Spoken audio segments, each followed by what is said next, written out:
It's time to step behind the scenes and take a closer look at the Owen Sound Attack. This is Bear Tracker Weekly. Here's your host, JC Coots. Well, hello and welcome to episode 21 of the Bear Tracker Weekly podcast. Back after 3 games on the road with the Owen Sound Attack covering the Eastern road trip. I was very fortunate enough to be able to go on the trip, not on the actual bus, which, by the way, the attack bus ended up breaking down on Saturday or on Friday as the attack were in Kingston. They ended up having to get an emergency bus to get to Ottawa after the game, which unfortunately for the team meant they had to wait around at the arena until midnight. But I drove myself, so I got to leave as soon as the game was done. So bad news for the attack. Hopefully they enjoyed the new bus on the ride home. I don't know if they had Wi-Fi, if they were able to watch the Super Bowl. I haven't heard from that, but otherwise it was a great trip. A big thank you to Matt Hermiz from 89.3 CFOS for letting me be on the radio broadcast with him this week. And actually a little bit of news. I have joined Matt and the fantastic team at Bayshore Broadcasting in Owen Sound. Maybe you've heard me on doing some news broadcasts in the last week or so. Very proud to be part of that team, especially one that has such a great partnership with the Owen Sound Attack. So looking forward to some great things in the future with Bayshore. But it was great to be on what was kind of a work trip, but also a trip home for me because I'm from the Ottawa area, actually from Smiths Falls, which is a town pretty much exactly in the middle of Ottawa and Kingston. It's like right smack dab in the middle, which made this an easy trip to do. I drove to Peterborough on Thursday, which was also a bit of a homecoming for me, actually, because I used to live and work in Peterborough doing radio and doing the Peterborough Pete's broadcast. That was from 2007 to about 2009. I was there, and it was funny on the radio broadcast. If you were listening on Thursday night, Matt does a little game called Who's in the Box, and you have to guess which attack player they are talking about as they give you clues. And the attack player was a former Peterborough Pete who helped the attack win their Memorial Cup back in 2011, Liam Healis, which I was in Peterborough for Liam's rookie season. As soon as Matt said his name, it's like, oh, I remember him. I've seen him play before. So that was kind of neat. It was also neat to be around that arena, which honestly hadn't really changed very much since the last time I was there about 17 years ago.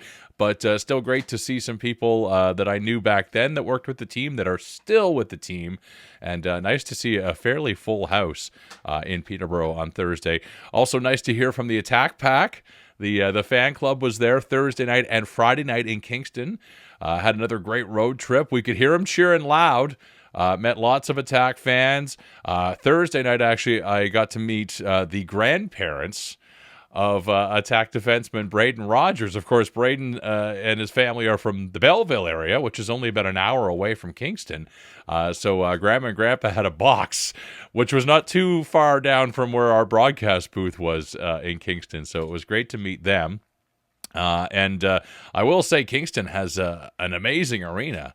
But I know a lot of people have been wondering over the years, hey, why doesn't the Frontenacs, who are a pretty decent team, why don't they seem to draw a lot of fans into this downtown arena? And I can tell you, I think it's because of parking. We went to that arena for the first time back in November. I took my parents to see Jerry Seinfeld there, and I realized there's no place to park. I dropped them off at the front doors and then proceeded to drive around in the pouring rain looking for a place, any place, to park legally, and had a heck of a time doing that. So you can imagine in downtown Kingston with all the restaurants and businesses and everything that's going on, yeah, it's not just fans going to a hockey game you're battling with for parking spaces. It's everybody else. So I can kind of see why it's a bit of a tough draw in Kingston, given that fact. So I guess heads up to those OHL teams currently building new arenas. Make sure there's parking around. It will help your attendance. Trust me. Aside from Kingston on Friday night, it was back to Ottawa Sunday afternoon. Again, homecoming for me. I grew up going to 67s games as a kid, eventually going to Senators games when I started to make a little bit more money and could go to the NHL. But it was really cool with the DeLille brothers, Tristan and Max, being from Cornwall, which is not too far outside of Ottawa, about an hour or so. Of course, their dad, Miguel, played for the 67s, was part of the 1999 Memorial Cup Championship, which was hosted in Ottawa. A team I remember quite well. There were so many players that went on to have great NHL careers and pretty good NHL careers on that team. And very cool that it's a big homecoming for the DeLille boys as well. Tristan had said, talking to Matt before the game, that when he was growing up and his dad would take him to 67s games, he would always point to like this big mural on the wall of all the names of the 99 winning team, including his name right on there. So it was a big night for a lot of Attack fans who had family come to Ottawa. I think Easton Micus had quite a few people there as well. So it was a great homecoming. Lots of smiles after the game, despite the result, but a solid effort against the 67s. Attack dropped that one 5-4. Not the greatest start to the game in Kingston. Attack gave up 4 goals in the first, scored 3 in the second, and unfortunately couldn't hang on for the full comeback. And a much closer game to start the road trip in Peterborough. Looked like we were going to be in for a pretty good road trip as the Attack came back in that one, forced it to overtime, ultimately lost, but that single point on Thursday was it on the first 3 games of this road trip, which is not done yet. The Attack did come home after the game on Sunday night in Ottawa, and they will get about 48 hours-ish at home before they head out on Tuesday to go to Erie. They'll play the Otters on Wednesday, then it's back on Thursday to Niagara, and then finally back home on Saturday night. And I think we all know what's happening on Saturday, but we'll talk about that a little bit later on in the show. I can tell you that on the show this week, we've got Lenny Greenberg. I got to talk to him very quickly before he had to run and get on the bus after the game on Sunday. Also got to talk to assistant coach Reagan O'Grady and former Attack captain, current member of the Ottawa 67s, David Bedkowski. Was great enough to talk to me before the game on Sunday afternoon. So a quick conversation with David and a chance for him to say some goodbyes to the folks that supported him in Owen Sound. It will likely be a bit of a short episode this week, but still a busy one as well. So let's get to it. Episode 21 starts now.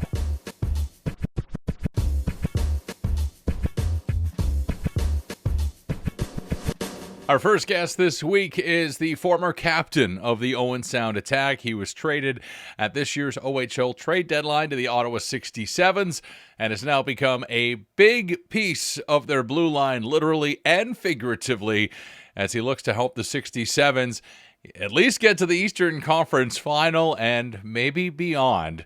David Bedkowski is up first. Got to see David's parents, actually, after the game on Sunday, just as I was walking out of the arena. They were nice enough to say hi and mention that they still watch Owen Sound Attack games just because they still have a great love for David's former teammates. So nice to hear from the Bedkowskis on Sunday after the game in Ottawa, and also nice to have a chance to speak with David and get a proper goodbye. So Attack fans that feel like you didn't get a chance to hear from David when he left and went to Ottawa via trade, well, here's your chance. This is David Bedkowski before the 67s win over the Attack on Sunday afternoon. David, I guess, first of all, congratulations to you and your teammates on clinching a playoff spot yesterday and a huge win over the Brantford Bulldogs. It seems like it's going to be a really exciting race down the stretch in the Eastern Conference this year. What did it mean yesterday to not only beat one of the top contending teams that you're battling, but also get into the playoffs? Yeah, it's a statement win. No doubt it's a bit of a three-headed monster in the East right now, us, Brantford, Barrie. So that should just really instill belief in our group that, that top spot is very much ours for the taking. And, it's important, heading into the playoffs, seeding and in terms of matchups, we hope we get that top spot. And then, Barrie and Brantford, might have to see each other and battle it out and get banged up. And, but yeah, that probably try not to get too ahead of ourselves with that and just trying to take it day by day. And I mean, today's a big game as well for, all these points are super important to us. So just trying to not just keep that level, but keep improving. Bit of an emotional game, I imagine, too, to see your former teammates here. I don't know if you had a chance to see them before the game. I'm sure you'll be by the dressing room after the game to say hi to them. But what's it like to now face them as a member of the opposition? Like you said, emotional day, no doubt. Anytime you face your former team, you build relationships with a lot of those guys on the other side. I've seen a few staff. Try not to see too many guys before the game, just so I can be as focused as possible and just try to control those emotions that you talk about and do what you can to help your team win. Was it easy coming to Ottawa? Because, you had Sam McHugh here, so you had a little bit of crossover time with him and Owen Sound. Was there anybody else on the team that you already kind of knew when you stepped in the door for the first time? Just a handful of guys from summer skates, and Sam, like you said, playing with him and Owen Sound. And it's never easy to be traded and move into a different place and say goodbye to all those people you build relationships with. But they've definitely been so supportive. The group, the staff, everybody in the organization has been a huge help, and just made it easy to step into what has been a group that's been committed to excellence this year and just a full team buy-in to what the coaching staff has been preaching to them. I think the style of game you bring was probably much needed by the 67s. I was talking to Kenny Walls before the game, and I just said, how's David working out? He goes, hits big. We needed that here. What's it like to take those talents and bring them here to Ottawa? Yeah, like you said, looking at their decor, is definitely a little undersized. So I think, it's a good fit for me and the team, to bring that size and that physicality and, hopefully rub off on them. And then in terms of, their puck moving and, positional play, they can rub that off on me. And, just learning to walk that line, where it's not costing the team with any penalties, but still bring that physical edge, which I know I can impact the game with. Of course, when players get traded, we don't necessarily get to have a proper goodbye, and unfortunately Ottawa's already played in Owen Sound this season, so we won't see you back this year. But I do know that you are missed by a lot of fans, especially Achilles. Shout out to him. He was a big fan of yours. So I'll give you an opportunity. Anybody you wanted to say thanks to, or anybody back home you want to give a shout out to in Owen Sound? Yeah, I won't try to name everybody. I'm sure I'll forget some people, but definitely a few. Achilles, like you said, just always popping in there, just remind myself of what it means to the community, the impact we can have, and the love from them. My billets, the Reed family, just helped turn me into the people I am today. Nick Kennedy. Just everybody, the fans, teammates. I'm just really grateful for my time there. David, you're always going to be a member of the Owen Sound Attack, and I'm sure once as the playoffs carry on, and if the 67s are still in it, you're going to have a few fans back in Owen Sound. So we wish you all the best on the road from here, and maybe we'll see you back there next season, depending on what happens. But it was great to have you as a captain, and we wish you the best of luck. Thanks, JC. Appreciate it.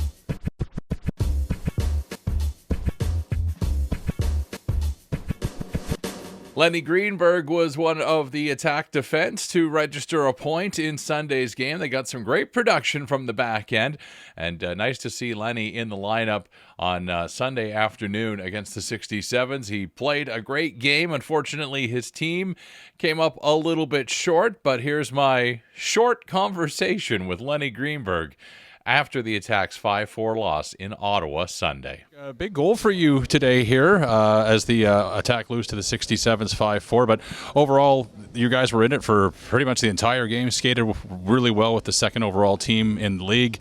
What did you think of the effort today by the teammates? Yeah, it was a real close game up to the end. We're real close, but we hit the post there at the end. You never know what could happen in overtime, but yeah, good effort, but not the result we wanted. Obviously, it was a little bit of a tough trip this time around, but Attack come back and get the point in Peterborough on Thursday night. A little bit of a slow start in Kingston on Friday night, but again, a really good effort. I think we're starting to see those no-quit Bears kind of come back a little bit, that mentality from last year. What's the feeling on that, knowing that this team is never really out of the game the way that you guys are playing? Yeah, it's crunch time now. Playoffs are coming up, so any point matters, and Yeah, we just gotta focus and no quit, and quick turnaround. We go to Erie on Tuesday, so just gotta focus on that now. All right, Lenny, I'll ask you too. The coach Scott Ray said that this was probably a really good time for a road trip, just to continue to get the guys to be a little bit closer in the room. How's the first part of this trip done for that? Are you starting to feel like, now that you're past that lowest of the low point where the team was, that things are starting to trend in the right direction for everyone? Yeah, definitely. We had a little mishap with our bus, broke down, and we had to transition and switch to a new one. But other than that, yeah, it's been good. Been good to spend time with the boys. I think everyone wants to know, does the new bus have TV? Are you going to get to watch the Super Bowl tonight? I'm hoping. I don't have the for sure answer on that, but I hope so. Do you have a prediction for that? You'll look like a genius by the time this comes out if you're right. Seahawks. Seahawks are going for it. There you go. All right. And Lenny, I know you got to go, but thanks so much for doing this. Yeah, thank you for having me.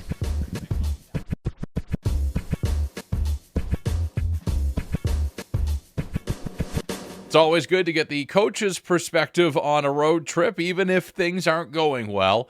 I had a chance to talk to Reagan O'Grady, and we did talk about some of the positives that the Attack have seen on this trip. Here's my conversation with the assistant coach after the Attack's game in Ottawa Sunday evening. Good efforts here tonight in Ottawa against 67s, a team that's is second overall in the OHL. Just wondering what your thoughts were on the game and how the boys played today. Yeah, I thought we rebounded well. I thought, we played a pretty complete 60 minutes. Obviously, 2-2 after one, 4-4 after the second, and ultimately come up on the short end of the stick. But, I said after the game to Razor and Shazi, I thought that, you look at those 5 goals, I think 4 out of the 5 for sure were, self-inflicted. It was double coverage on 2 of them, carbon copy of the same goal twice, just our weak side forward and duplicating coverage, weak side forward, not dropping to help out, kind of standing there with their stick in the air. And then, obviously Benny was fantastic today. You can't fault him. I know he's going to want that 1 goal back. Just a bit of a rebound that he mishandles. But, you know what? I thought for 60 minutes, it's been one of our better games as of late. But you know what? It still sucks that you come out, with this trip and with 1 point, obviously looking to try and get 3. And that was the message after the second was, if we can salvage a win here, we split on the weekend, that's good Eastern swing. So overall, we can't hang our heads. It's going to be a quick turnaround getting ready for Erie, but I thought the boys battled and competed today. Probably one of the only statistical areas that maybe was not very close today might have been the face-off dot. Just what were your thoughts on the face-offs? Was it that Ottawa was just that much better? Even it seemed like Tristan DeLille wasn't quite himself in the dot today. Yeah, I actually watched a couple of them pretty closely. Cooper Foster, obviously a pretty premier player in this league. It seemed like Delhi was getting pretty aggressive, and it was almost like he was missing the puck as it was dropped, and then kind of Foster come over top and, played the bounce there a little bit. So, you know what? Obviously, I'm not going to sit here and blame Tristan one bit. He's been a hell of a job for us. He's leading the league in face-offs. He's a guy that is well over 20 face-offs, a game. He's a heart and soul guy. So, overall as a group, I thought, Easton Mikas did a great job today. I don't know what his total was. I know he was 6 for 9 after the second period there. It's something that, when you chase the puck and you don't start with the puck in this league, bad things kind of happen. And unfortunately, we've been pretty good as of late in the face-off dot, just not today. You get a couple of goals from the blue line today. Lenny Greenberg and Noah Roberts, arguably probably one of the best finishes on a defenseman joining the rush kind of a play. What did you think of the point production from the blue line today? Yeah, obviously Lenny finished 1-on-1. Julian Brown 2 assists here today. Noah Roberts with a goal. I think it's good that we're getting some secondary scoring from the back end for sure. Overall body of work, I thought they were pretty good. There's some areas that we got to clean up for sure, and the guys know, and that's the best part is that they understand it. And for us, it's just let's get back to the basics here. I know Noah Roberts is not an offensive guy in this league, and he put up a nice goal there today, but there's some thought with Lenny Greenberg. Obviously, he's a point guy. Julian Brown, I think, kind of coming into his own here now and playing with some confidence. So yeah, overall happy with the way everything shaped out. Obviously, we want 2 points, but I thought it was a good 60-minute effort. Scott Ray last week had said that he was looking forward to a good long road trip. It had been a while since the team had one, and he said that it kind of really brings a team together when you get out on the road and you're gone for 5-6 days away from your home arena. Since that team dinner took place, what are you kind of seeing among the team? Was this a good time for a road trip, and are things starting to mend a little bit, and guys are starting to get a little bit closer? Do you think? Yeah, I think obviously, you sit there at dinner and with the guys, and it was one of those things that I think needed to be done. There were some conversations that needed to be hashed out, and for our group, it's just a matter of making sure that they take care of, the individual person, and then looking overall at the team aspect. And I think that, obviously not the result we wanted on the weekend by any means. When you don't start on time in Kingston and then, you fall just short here, I think the weekend could have been very different for our group, for us it was a matter of let's get out on the road. Obviously yesterday an off day in Ottawa was great. The boys jumped into Ubers and went to the mall and had team lunch and all that kind of stuff, and it really gives us an opportunity to hang out away from the rink in a setting that they can be kids, and at the end of the day they are kids. Obviously another big road trip coming over to Erie and then into Niagara, and then on the back half of that 4 games finishing up in London. So it's a good time for morale. Obviously we're going to not dwell on this loss here tonight on the bus, but look forward to maybe having some Super Bowl on, and at the end of the day, we got to learn from some of the mistakes. That will be through video this week on Tuesday to get ready for the Erie Otters on Wednesday. I know this is going to be out by the time the Super Bowl is long over, so I'm going to let you look like a genius here. Who's winning the Super Bowl tonight? I think I got New England. I'm not really sure. I have no idea, but let's go with the Patriots. All right, Coach, we'll have a safe drive home with the boys, and best of luck on the road next weekend in Erie and Niagara. Awesome. Thanks, JC.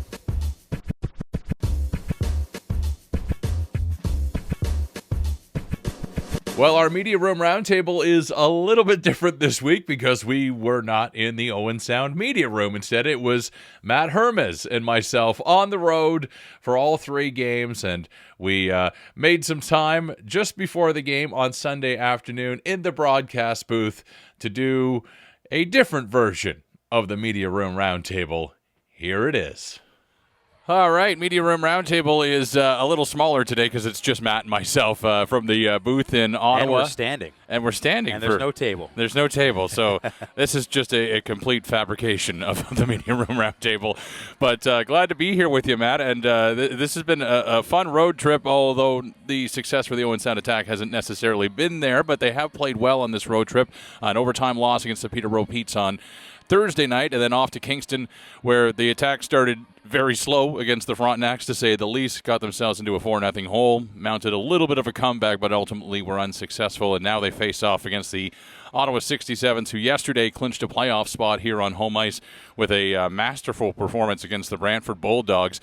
You actually came to that game yesterday, so just wondering what you've seen from the 67s. I mean, in your mind, are they a legitimate contender to come out of the East based on what you saw yesterday? Well, it was certainly a statement game for the Ottawa 67s against the Brantford Bulldogs. Both those teams know what's on the line. It's the East Division crown. They're going to be battling one another over the final month and a half here of the OHL's regular season. Big 5-1 win for the 67s over the Brantford Bulldogs, and a pretty dominant performance over the final 40 minutes of those games. Of that game, it was no question Ottawa was the better team and really just smothered Brantford, and they were pushing pucks up ice very quickly, and just a really, like you said, a masterful performance and a statement game. As I said, both those teams, that was a potential Eastern Conference final preview. They know what was on the line in that hockey game, and the 67s, if anyone was doubting whether or not they're a top power in the Eastern Conference, I think made that clear against the Brantford Bulldogs yesterday. Yeah, no doubt about that, and they just got a little bit bigger, too, on the back end with the addition of David Bedkowski. I asked our booth neighbor here, Kenny the Brick Walls, who does the radio broadcast for Ottawa, what he thought of Bedkowski, and his first thing he said was, hits big. We needed that. We needed a guy that could hit big, so that they've got a pretty key piece there for them. Let's talk about the Attack for a moment. when they headed out on this road trip, Scott Ray had said he was kind of looking forward to a long road trip because it had been a while since they had one. And all of those little things that they've been working on, the team chemistry and all that, you really get to get closer on the road as a team. You've been actually traveling with the team and on the bus. I've been driving back and forth for this road trip. But are you starting to see that? Are you starting to see a little bit more closeness than what we saw a few weeks ago? Are the Attack headed in a better position, mentally away from the rink than they had been?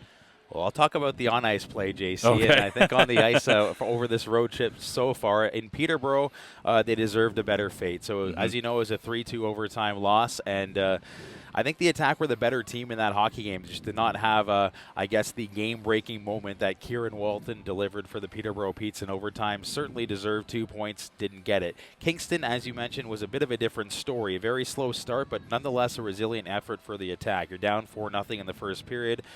Very easy from there to just roll up and fold and think ahead to Ottawa in the game that we're getting ready for today, but they didn't. They scored 3 times back in the second period in that Kingston game and made something of it and could have come away the victor. Again, didn't go their way. So I think if you look at the on-ice play over the past 2 games and beyond that, in the week before, in the wins over Kitchener and Guelph and the competitive effort against the Brantford Bulldogs, certainly I would say that the team has shown in their on-ice play that they have turned a corner. Now, the road trip is just getting started. It doesn't finish here in Ottawa today. It's kind of a trip back home to Owen Sound, and then it's right back on the road to Erie and Niagara in the coming week. So it's a very road-heavy month this month of February, and the Attack haven't won on the road since early January. It was January the 2nd or 3rd, I believe, against the Sarnia Sting was their last road win. So that's something they're going to have to correct soon, and because the confines, the friendly confines of the Bayshore, and that home-heavy month of January is now behind them.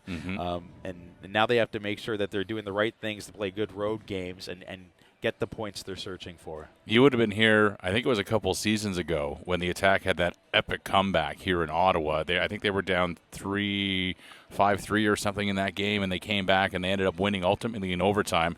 I believe back then they did not have these broadcast booths done, so you were still kind of down in the stands with the fans. Do you remember that game and what that was like? Trying to think back. I'm trying to remember some of the players now. I know Cedric Gaindon was a part of that team. He was a big... And what was the final score? Maybe 4-3. I have to look at my notes now, JC. You're putting me a bit on the spot here. But certainly, I don't know if there's any holdovers on this current team that was part of that magical comeback against the Ottawa 67s a few seasons ago. But I have to... You're kind of jogging my memory a bit, but it's in there. Yeah, I'm sure Braden Rogers for sure probably was part of that team. Yes, he would have been. Yeah. Yeah, and it's one of those Attack games that's kind of stood out in my memory, and I'm bringing it up because I'm hoping it happens again today, and we'll be talking about it for a few seasons from now. But obviously, I think the coaching staff prefers not a comeback win, JC, and just to get out to a lead and to get a win that way, right? That's what we'll hope for, Matt. It's been fun doing this. I appreciate you first of all helping out with the Media Room Roundtable and also letting me share your broadcast booth with you these last 3 games and the radio calls on CFOS. So looking forward, fingers crossed. I know I'm saying it now and we're going to sound dumb because this won't come out until after, but hopefully it's a big Attack win today, Matt. Yeah, I think that'll be a great way to end this Eastern trip. All right. Well, from TD Place in Ottawa, that is whatever this was for the Media Room Roundtable. Well, there you have it. Another episode of the Bear Tracker Weekly Podcast comes to an end. A big thank you to you for hanging out with us and listening or watching this podcast. Make sure you like and subscribe. You can do that wherever you listen to the podcast. You can like and subscribe on YouTube. You can't really like and subscribe if you're watching this on Rogers TV Grey County, but we do appreciate you watching this, and thanks to our producer, Pat, for making sure these episodes get on TV every week. We appreciate that, and appreciate all of the time that our guests gave us this week. David Bedkowski, the former Attack captain, as well as Lenny Greenberg, Reagan O'Grady, and Matt Hermiz. Thank you all for being on this week's episode. As for the Owen Sound Attack, the coming week looks like this. Attack will be in Erie on Wednesday night to face another former teammate. This time it's Michael Deck. That's a game that should be a big one for the Attack. Of course, Erie is right now in the Western Conference basement, but the Attack need these 2 points so that they can keep pace and hopefully stay in 6th place in the Western Conference standings. So a big game coming up on Wednesday and another big one on Thursday night as they go back-to-back on the road to face the Niagara Ice Dogs. It did not go great in that meeting with Niagara back in Owen Sound a few weeks ago, so the Attack obviously hoping for big things in that game on Thursday. That will conclude this 5-game road trip for the Attack. They'll be back at home on Saturday night to face Carter George and the Sioux Greyhounds. As of the recording of this podcast, it's Monday evening. It looks like there's about 50 tickets, 50 tickets left for Saturday night's game at the Bay Shore. So if you want to go and welcome Carter back to Owen Sound, or if you just want to take your partner out for a Valentine's Day hockey game, it's all good. Get your tickets at attackhockey.com, but this will more than likely be a sellout game, and it'll be one of those games, too, where I think I better buy a 50-50, because I think it's going to be a pretty good jackpot at the Bay Shore on Saturday night. Attack then have the day off Sunday and are on the road Monday for an afternoon game in London. Yes, this coming Monday is Family Day. So the Attack will be playing on the road in London. I am planning to go to that game with family. We're taking a family trip to go see the Attack on the road. So I will not be on the radio broadcast or anything like that. I've already promised my family I will not be working. Although I may try to grab an interview after the game. We'll wait and we'll see on Monday. But hopefully to see a lot of Attack fans on the road for that Family Day game in London. Thank you again for listening and for watching. I appreciate it. And remember, we will see you at the rink on Saturday night at the Bay Shore for the Sioux Greyhounds. Cheers.